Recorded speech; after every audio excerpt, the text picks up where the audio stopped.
Welcome to Martini Time. Well, I just remembered. Let me do this. So, oh, thank you, Jesus. Now, the reason I said that was that when my uncle was here, he was my martini priest, the one who ordained me, and leaving me his 500 martini glasses, and half of which I've given away.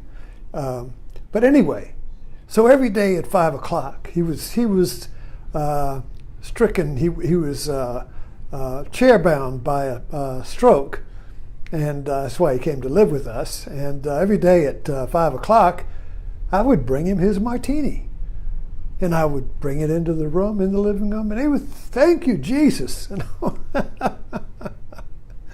And I loved that. So I think that's why I have a martini at 5 o'clock to remember and celebrate my martini priest, my uncle. And I always thank Jesus for him. So here, I'll show you his picture. See? There he is. See? So I think we have a resemblance. He was a photographer too, in Tampa. And I really never got to know him until his wife died, and my mother then began to. I used to take her down to Tampa to see her brother when Tommy's wife was alive. She got a little. She was a little protective and didn't want him involved with these sisters so much. So he really wasn't much in the family much until she was gone. So anyway, that's when I got to know him late in life, and was always very. I'm always thankful for that meeting him. So anyway, the title of this talk is The Accidental Word. Let me explain. I just thought of it. I thought make the accidental speech, the accidental talk, the accidental lecture, the accidental word. I've been writing and meditating upon these last few days, if you follow my posts, on is God accidental? And then I wrote on living the accidental life. So I've been meditating upon accidents since if you want to have one thing that everyone has in common, it's accidents. And it's a very mysterious thing because we seem to divide accidents into two kinds. There's good accidents, which we always term as a miracle, thank you, Jesus, and bad accidents, which is, oh God, why me? And our whole culture seems to be designed and seems to have the intention of removing accidents. Insurance is basically to remove the pain of accidents. Oh, I don't care, I got insurance. You see? So it's the whole idea in our culture is in medicine. It's all to get out of act. Oh, we'll fix that. We won't let that. Well, that won't happen again. And we have laws and regulations added upon laws and regulations to remove accidents. When an accident happens, well, why did it happen? Oh, we need another regulation. So, and then another accident happened. Well, how did that one slip through? We need another regulation. Oh no, we got another. And this is nothing wrong with this. I mean, it's made airplane travel safe, and it's made cars safer. But no matter how good a car is, or a plane is, or a plan is, an accident's going to happen. A variable will happen. You see, so you can't. All the plans of mice and men are all gone astray. You see, this whole idea that you can't plan away accidents. Edgar Allan Poe wrote a great story on the Mask of the Red Death, and which took place in the Middle Ages when the plague was ravaging Europe. So all these rich people got together in a castle and had a masquerade party, and the Black Death was outside ravaging the country, and they were all inside safe. And one of the masked people was death wearing a mask, and he was inside. So, so anyway, we have plenty of stories about trying to escape. Even my uncle, he lived in Tampa. He was in good health, had a good life. Everything was working perfectly. Every time I go down there, he was always praising the perfect life he has. Oh, the weather is perfect here in Tampa, and oh, look, I can go do a wedding. He was a retired wedding. I can go do these pictures and drop them off here at the developer, boom, and come back and later, this is before digital, and come back and boom, I've got them all done and snap, and it's just laid out and it's all so perfect. And he was just able to go around in his little world, Tommy's world down there, and everything was just perfect, you see. And then he had a stroke. And he couldn't walk. And he just refused therapy and said, basically, I'm done. And so when I went down to see him, he said, I'm ready to die. Tommy's world is over. His wife had died, and his partner, her name was Joy, she got terminal cancer and she died. That's when I went down to get him. But his love life, his love partner had died, his son had died, everybody had died accidentally. And so anyway, he was ready. So anyway, we brought him up here and got a few more years before he died.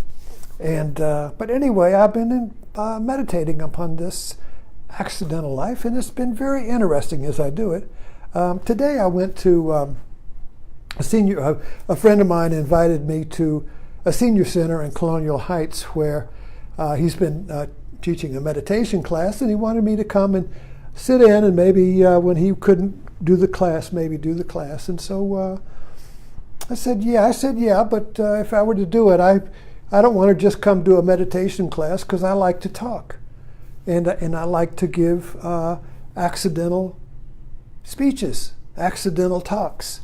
And just now, as I was thinking about this, I realized what an accidental word is. It's a Dharma Talk. And I remember when I was in yoga, going with the gurus and all that, they would give Dharma Talks. And a Dharma Talk was always a surprise. It was always spontaneous. It always had some new metaphor in it. It always had some little insight or something. Oh, I never heard that before. It always had this electricity about it. It always had this spontaneity about it. It wasn't planned. Wasn't any notes, you see. Last night, I was on YouTube. I stumbled onto YouTube, and accidentally I stumbled onto a Krishnamurti talk. And there he was. I think it was 1981. He was my awakening guru, so to speak. I'll get into that otherwise. But anyways, Krishnamurti.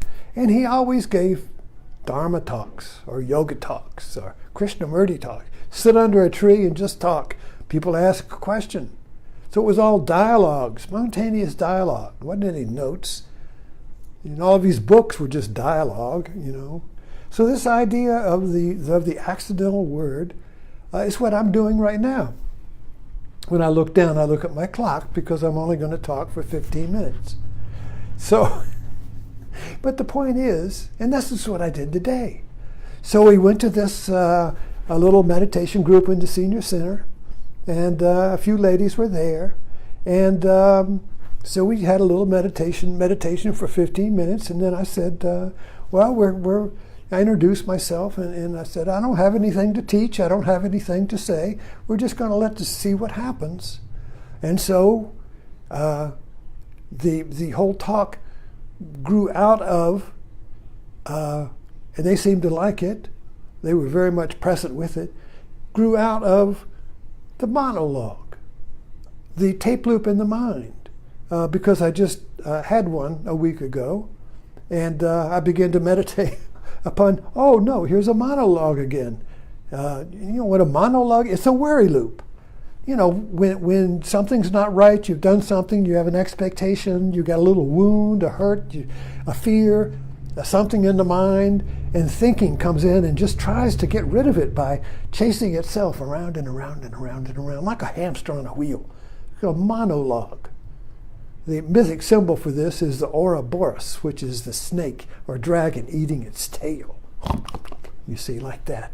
And these are monologues, and we get them in our mind. You can't get rid of them.